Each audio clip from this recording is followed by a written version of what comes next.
Вторая часть программы «Мордовский блок новостей». Денис Викторович Бышов, Виктор Владимирович Тетерин.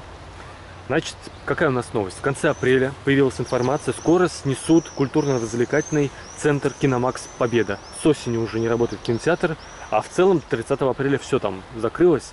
Какие у вас воспоминания связаны с этим всем?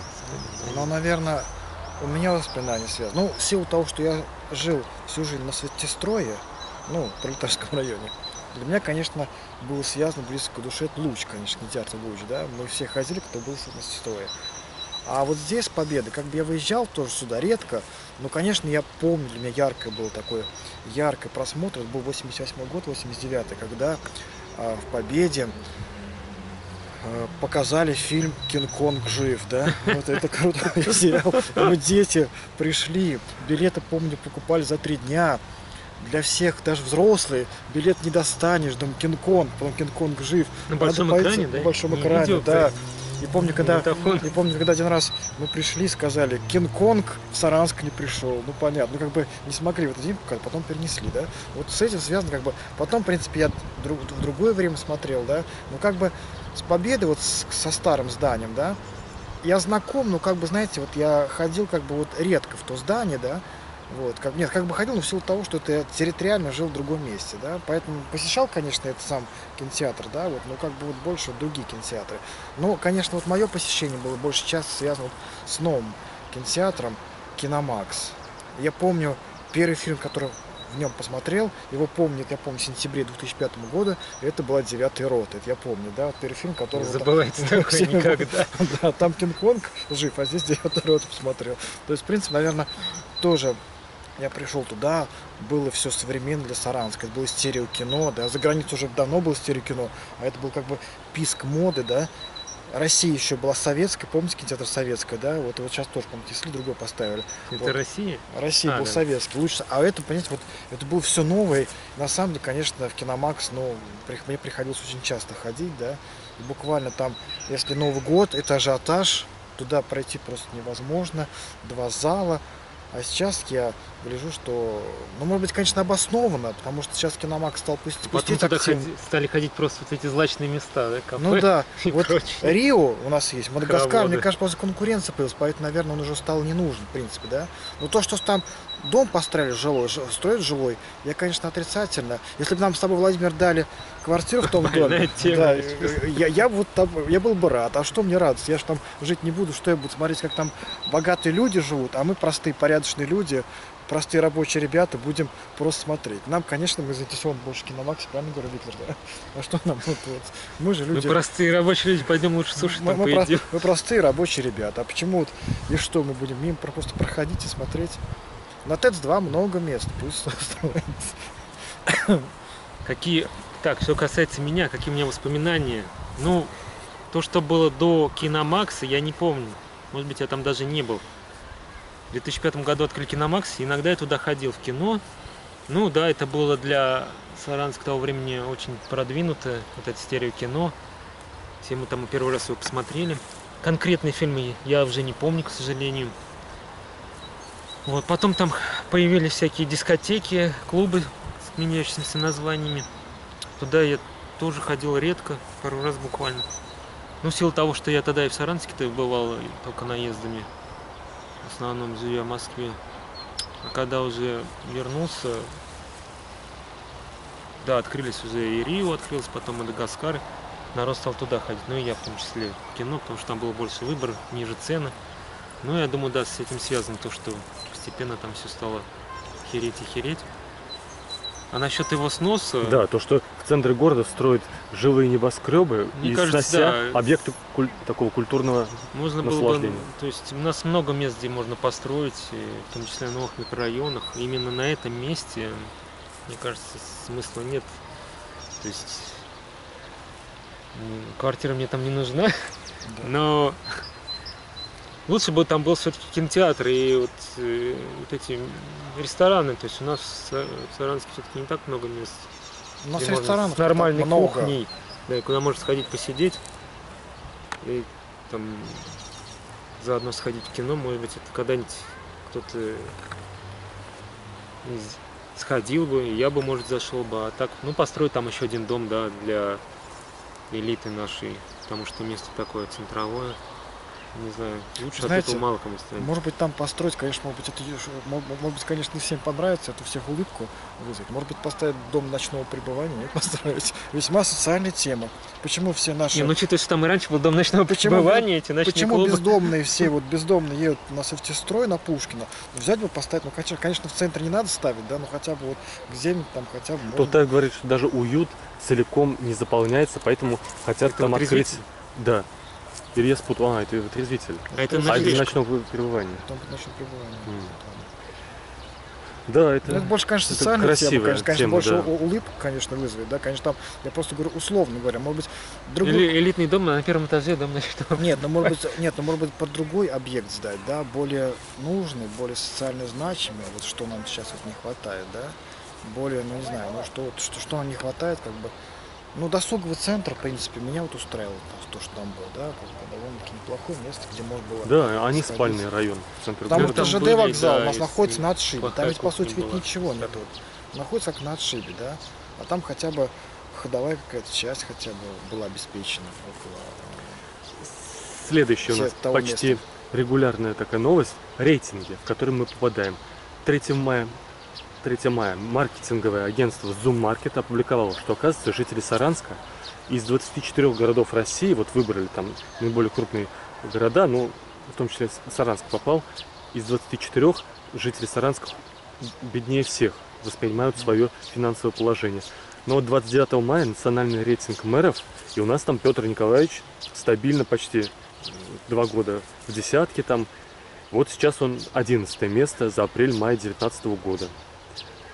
И в добавлении к этому, чтобы еще выше рейтинг поднялся, у нас 29 мая сессия депутатов городского округа Саранска приняла решение, что теперь у нас создают пресс-службу, видимо, вводят штатную единицу, потому что, видимо, появились лишние деньги, и чтобы продвигать имидж города и, видимо, руководство города в социальных сетях в том числе. Как вы считаете, как у нас с имиджем? Ну, что касается имиджа нашего города, конечно, мы очень прославились тем, что у нас, допустим, активно строится, пошел международный футбол, да, и правильно сказал наш мэр, да, вот, говорит, почему именно Саранск выбрали, а он задал другой вопрос, а почему именно не Саранск, чем он хуже, какая разница, большой или малый город, хотя я до сих пор, вот, в том году я был в Сибири, ездил, да, и меня сибиряки окружили. А почему Саранск выбрали? То есть вопросов кругом. Да? Почему Саранск выбрали в качестве международной арены? Да? Все завидуют. Ну, правильно, как мэр сказал, и Пенза нам сказал, почему не Саранск. Но что касается уровня жизни, да, но опять же, у нас же газа, нефти нет у нас в Саранске, в Мордовии вернее. Поэтому здесь весьма тоже ощутимо, да, у нас как бы нет своего финансирования. Как бы все-таки мы, может быть, мы дотационный даже, может быть, регион в какой-то степени. Поэтому, как бы, знаете, поэтому бюджет у нас, как бы, на самом деле, не всем хватает, да, то есть, как бы, в этом плане. Ну, это, наверное, судьба многих городов, наверное, которые размером с наш, да, вот, как бы, в этом плане, думаю, такая тенденция, наверное, по всей России, не только в Саранске, наверное. Так, что касается меня, имиджем, конечно, надо заниматься. То есть мне странно было новость последнюю услышать. Я думал, у нас пресс-секретарь уже давно есть. У кого там городской совет, да, или ты назвал? Ну, может, я плохо разобрался. Я так понял, что впервые создают такое Или там, наверное, создается какой-то отдел по работе с соцсетями, что-нибудь такое. Потому что сейчас это модная тема. Ну, как бы еще один вариант, как говорится, освоить бюджет, мне кажется, во многом. Над имиджем надо работать, но не за счет пиара в основном, а за счет конкретных дел. Насчет того, что мы бедны, ну да, этот факт уже давно всем известен. Как бы у нас один из самых больших долгов перед бюджетом России, насколько я знаю. Тут тоже надо работать на этом отношении, открывать новые производства, как бы, потому что у нас какой-то перегиб, мне кажется, все-таки идет в сторону спорта. Все деньги вбухиваются в спорт, а на развитие реального производства как-то меньше уделяется. Ну, то есть, строится что-то, но не в достаточной степени, скажем так. Пытаются поддерживать на плаву существующее производство во многом неэффективный.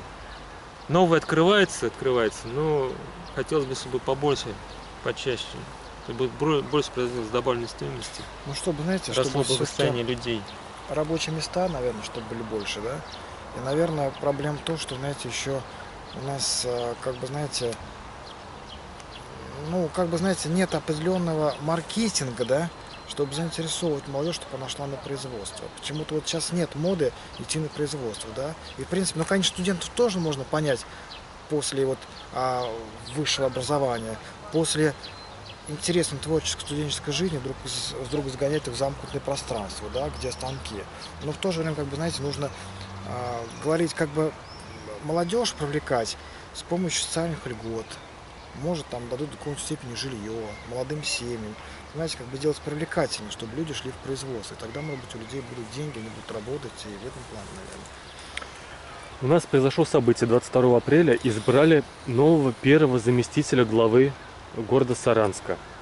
Теперь Игорь Николаевич Бутякин. А давайте теперь проводим Алексея Владимировича Егорычева, который 6 лет был. Этот первый зам, он ответственен за ЖКХ в Саранске. И вот давайте ему вот оценим итоги его работы 6 лет. В каком состоянии новый первый замглавы принимает ЖКХ в городе. И какие мы ему дадим пожелания, как улучшить систему. Как считаете?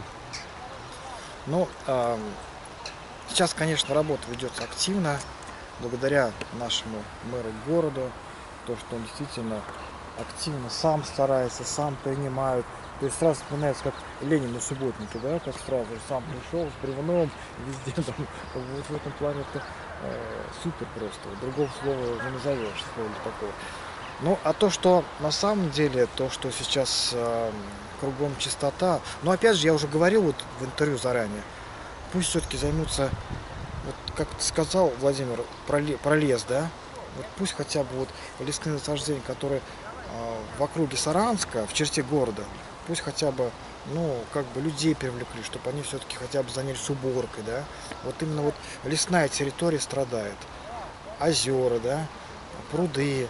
Ведь на прудах вот сейчас вот наступает у нас время, да? А придешь на городской пляж. Я вот на городской пляж не хочу идти туда. На самом деле, почему? Не хочу. Старт? Да, на старт. Там лосенок плавал, потому что... Нет.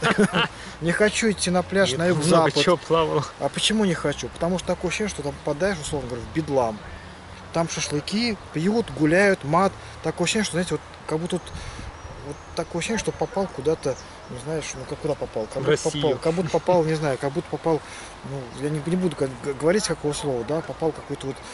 Ну, я не знаю, зэки не в на отдыхе, бордель, конечно, короче, шутка сказал, да? То есть такое ощущение, что вот все гуляют, и вот такое ощущение, что приходишь, вот я здесь не сидеть не хочу, вот, допустим, условно говоря, да, вот на пляж. То есть на пляже, конечно, есть сотрудники полиции, но какой-то вот бардак, все пьют, гуляют, водка, Я вот пиво, вспомнил видео шашлыки. недавно из колонии, где там мне зэки там- Пасху отмечали. Ну да, но мне вот даже вот, и вот я вспомню, в 90-х годах не любил это лесное озеро, да, потому что придешь, там вот, условно говоря, люди, которые, вот, я не знаю, которые от культуры очень далеко, поэтому хорошо бы порядок обеспечить на прудах, да, чтобы сидели интеллигентные люди, да, чтобы действительно могли как бы вот относиться более культурно друг к другу, не как в Адлере, да, там, как вот раньше в Адлере, и чтобы был порядок в лесной зоне, вот, в лесных массивах у нас в городе. Вот, наверное, это пожелаю. А вы, Виктор Владимирович, первым замглавы. Так все отлично, все чисто. У нас Вот в именно Саратове. по ЖКХ какие пожелания по дадите? ЖКХ надо, Ну, а я по-другому, ну ладно. Я что-то, Можно и я по что-то- ЖКХ я что-то сказать. увлекся, ну ладно. Но он может быть и за это тоже Виктор отвечает. тогда за ЖКХ То есть скажет. оценить работу за 6 лет и дать пожелания. Пожелание мы говорим уже всю передачу сегодняшнюю, в том числе это касается и воды, А по ЖКХ? и... Нет, А, я да, и да, говорю по ЖКХ. Решить проблемы с качеством питьевой воды в городе, по возможности, конечно.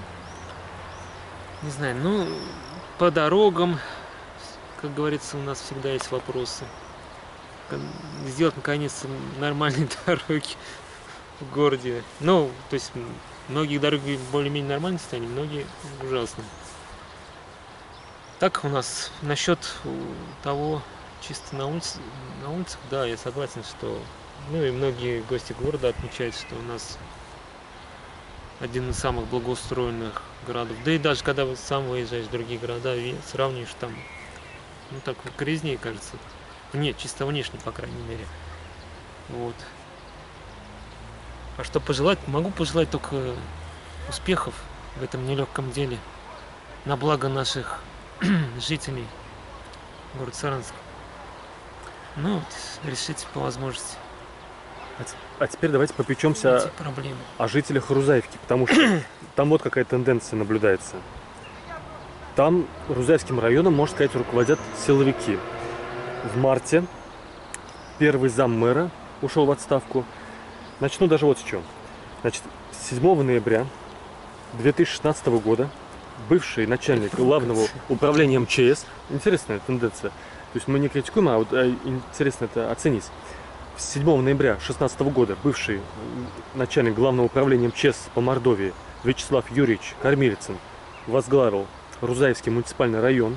Сразу же через 3 недели он сменил главу администрации Рузаевка, назначил бывшего начальника Центра госинспекции по маломерным судам МЧС Мордовии, своего, видимо, хорошего руководителя подразделения, которому он доверяет. Теперь там Валерий Николаевич Родионов. И вот он замом первым выбрал тоже силовика, лейтенанта, значит, первый генерал, второй полковник, а это выбрал, значит, лейтенанта ГИБДД в отставке. Как вы вообще относитесь к тому, когда представители, ну, скажем, силовых ведомств Ты глубоко управляют копаешь. исполнительной властью? Есть ли в этом какие-то риски или, в принципе, главное, Я чтобы человек опять, был Владимир, хороший? буду аполитично немного, но я скажу относительно своей точки зрения, соответственно, Рузаевки. Если нам дадут квартиру в Рузаевке, Да, Да. но Рузаевка, Что во-первых, точно для не меня ассоциируется, да, с детством, да, потому что, как бы, не то, что перевалочный пункт, когда мы ехали на электричке, пересаживались, ехали в Пензу к родственникам, ехали в Зуб-Поляну, то есть для меня, как бы, вот, Рузаевка, это вот на самом деле, вот, я даже когда в Рузаевку приезжаю на вокзал, я как будто попадаю в детство, да, и когда там переделали автовокзал, Ничего не изменилось. когда переехал в автовокзал, я очень возмущался. Ребят, ну как же так? Старое здание было связано с моим детством, а теперь поставили новое. Теперь о моем детстве ничего, конечно, и Не не спросили. и не видно. Ну, конечно, я пошутил больше, конечно, там. Но в то же время для меня Рузаевка, как бы, знаете, вот всегда ассоциируется именно с кем-то светлым. Я признаюсь честно, когда, допустим, у меня не очень хорошее настроение, я беру свой автомобиль и еду в Рузаевку. Не просто уехать куда-то, да, как у нас говорят, хочешь, езжай в Рузаевку, да, а просто вот поесть по проспекту Ленина. Для меня, как ты знаешь, вот другой город, да, там такое ощущение, как будто там другая культура, другая жизнь. И даже вот я веду И там, люди другие. я даже веду там, у меня есть студенты, Рузаевский институт машиностроения, праведение веду. Я тоже еду туда с удовольствием. Я вот специально еду на электричке в Рузаевку. Для меня это романтика. Это как будто советское светлое время. Поэтому я на самом деле, как бы, вот с положительной стороны к Рузаевке отношусь, но с другой стороны, конечно, отрицательные стороны есть. Во-первых, действительно, там вот вложения нужны в этот город. Во-первых, асфальтированность не очень хорошая, да, идти просто невозможно. Кругом буераки, да, вот неплохо, конечно, вот, чтобы были асфальтированы дороги, и на самом деле очень много ям. Вот в этом плане Рузаевка мне нравится, когда, допустим, приезжаешь, вот улица Маяковского, знаете, там, да, она такая отличная, Маяковская, да, в основном все по ней ездят, да, но если сходишь вниз, допустим, да, вот, допустим, вблизи парка у них, да, парк, конечно, сделали, у них уже буераки, ехать просто невозможно. Вот, ну, естественно, конечно, самые две улицы известны, это Маяковская, проспект Ленин, да, но вот на проспект Ленина желательно хорошо бы, там, допустим, вот, все-таки, как бы, больше сделать все более покомфортнее в этом плане, да, вот, чтобы комфортно было продвигаться. А так, в принципе, я ничего плохого не скажу. Сейчас действительно там стало очень современно, особенно с футболом международным. Там переделали автовокзал, да, там совершенно все стало по-другому. Ну и Саранске тоже переделали. Да, но в то же время Чемпионатом там мира. почему-то повысились цены на автобус Рузаевка-Саранск, он стал теперь стоять больше. Мне это не понравилось. То есть он стал дороже стоить, да. И как бы на самом деле... Туалет дороже. Да, и в этом плане, поэтому там с кольца все добираются до Саранска, да, а так вот в этом плане вот есть неудобства, а так, в принципе, Рузаевку я всегда как бы хорошо к ней отношусь, это как бы дух советского времени, но вот она так у меня ассоциируется, по сути, в этом А вы плане. как Но там ви- люди другие все равно, отличаются от Саранска. Виктор Владимирович, значит, генерал, Интересное полковник и замечание. лейтенант управляют Рузаевским Ой. районом. Есть ли Ну, в этом что я могу сказать? Да. Проводя всё. аналогии, мы О можем политике не слово, очень пожалуйста. далеко уйти. Он отвечает за политику. Да. Всё, я политики не Поэтому... Поэтому это не оригинально, скажем так. А что касается вообще мордовской практики, у нас, как показывает практика, любой человек может управлять районом. Главврач назначался руководителем района, не знаю, председатель колхоза, там бывшие А руководитель комсомольские такси у нас советские недавно работники, да, 32,90. руководители такси. Ну, Да. так что силовик еще не самый плохой вариант, мне кажется. Может быть, хотя бы порядок какой-то наведут там. Да, Я просто ска- мы я- это проговариваем, это Ну, не я значит, скажу что мы твою это точку осуждаем. зрения. Вот дело в том, что силовик это хорошо, будет порядок. Но с другой стороны, силовик, он слишком как солдафон тоже может быть. Вот я сказал, а вот все-таки... Тут же инвестиции надо привлекать. Нет, а ведь исходя Экономистом из надо быть. ментальности человека, нужно быть как бы из ментальности населения, нужно тоже входить в роль, да? Как солдафон тоже ведь не нужно быть. Да. Вот я хочу, и как вот это неправильно позиция. Мы будем надеяться, Нет, что ну эти да, люди естественно, гибкие это психологически. накладывает все отпечаток. Да, а качественные. что мы как солдафон? Что же они все как в армии будут жить? Все Это тоже зависит от неправильно. человека. Да. так сказать. Я не То знаю есть лично мирно. вот этого Да, как руководителя района, поэтому А вот не могу смотрите, у говорить. нас Федеральная служба судебных приставов России 14 марта на заседании коллегии объявили, что Мордовское управление из 83 территориальных органов заняло второе место в России. Возможно, из-за того, что 1,5 миллиарда за 2018 год привлекли, в том числе 500 миллиона в бюджет республики. А возможно, по каким-то таким показателям качества работы, которые мы не знаем. А как вы вообще оцениваете работу службы судебных приставов без политики? Ну и какие пожелания по улучшению работы, если вы видите какие-то недостатки? Я плохо разбираюсь в этом. У тебя прям вопросы, мы должны быть как Вассерман. Если бы я знал ответ, Всё я бы не знать. спрашивал на это вас. Как вы Ну, относитесь? ну, наверное, с меня начнем. Да. Ну, относительно Как обычно, работников да. Давай, судебных юриста. приставов, Мгм. они стали, естественно, стали работать лучше. Если сравнить, как они работали 10 лет назад, да, когда, допустим, элементарный исполнительный лист, они исполняли по годами, да, мы даже могли исполнять годами, да. А сейчас, конечно, стали работать более эффективно.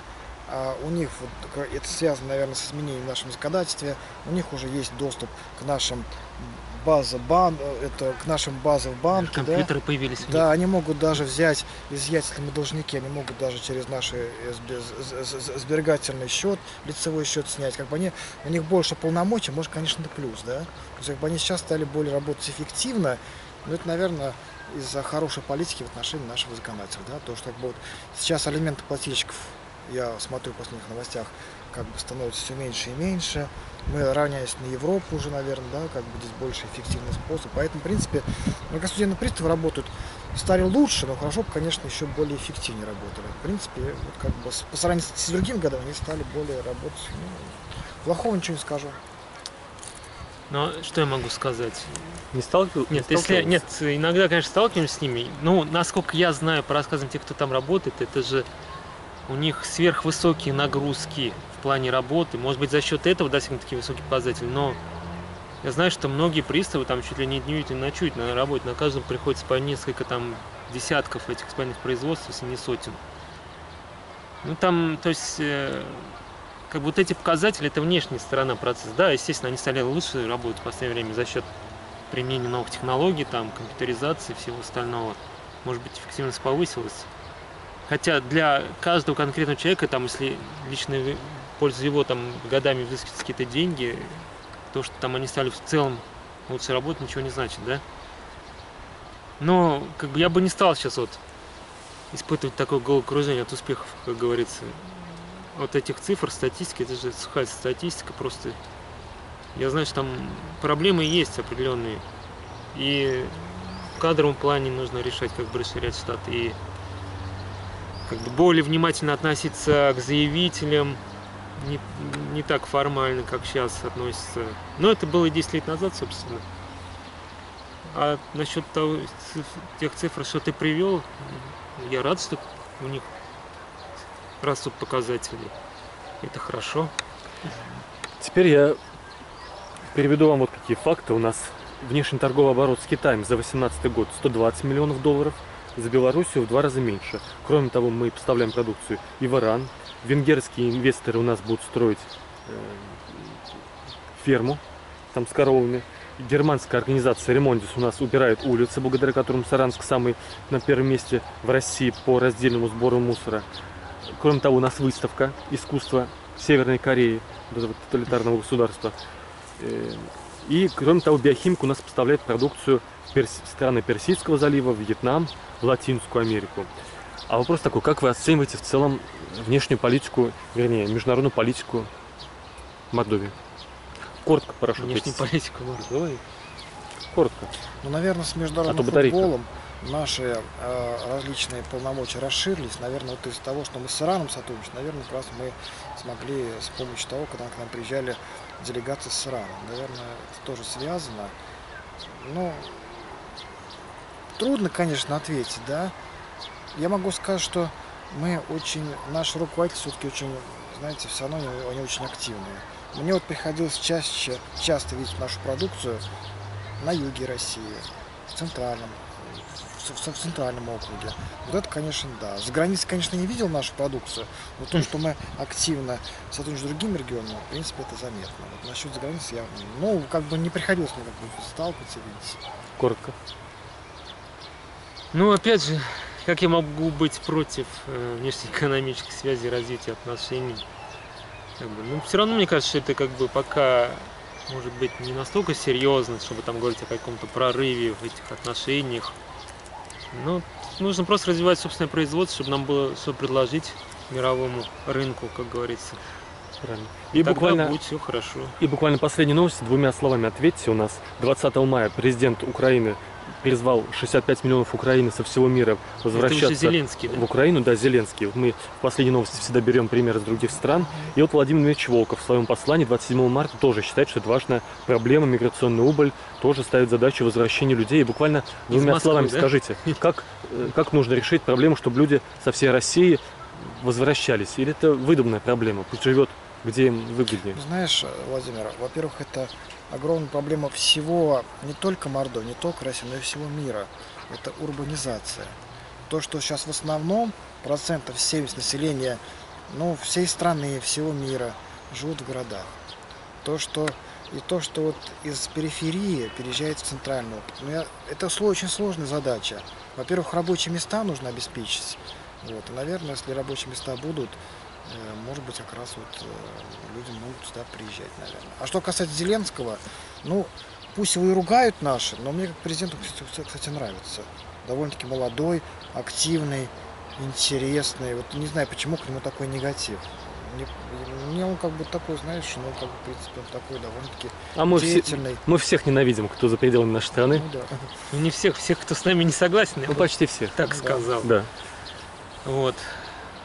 Что я могу сказать? Призывы это хорошо, конечно, но нужно просто обеспечить условия, рабочие места, достойную зарплату, и тогда люди вернутся без всяких призывов. Вот и все. Коротко и ясно. Новости из жизни Мордовии за апрель-май 2019 года в программе «Мордовский блок новостей» или «Эхо Мордовии» комментировали Виктор Владимирович Тетерин и Денис Викторович Белшов. Спасибо вам большое.